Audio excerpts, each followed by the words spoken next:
So the merge surfaces command will let you combine two surfaces to create a third surface. So what I could do here on the surfaces tab, go to merge surfaces. I will give the new surface a name, so maybe we call this combined of the FG and survey. So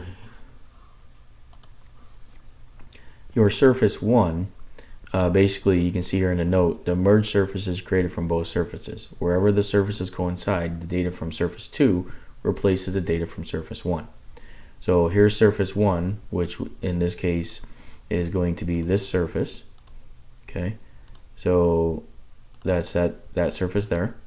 And then surface 2 is going to be this surface over here. That's the other surface I have. And you can put a clipping boundary if you want, and then you can see here finished replaces existing, or keep maximum and keep minimum. So you do have some different options of how you want to merge these together.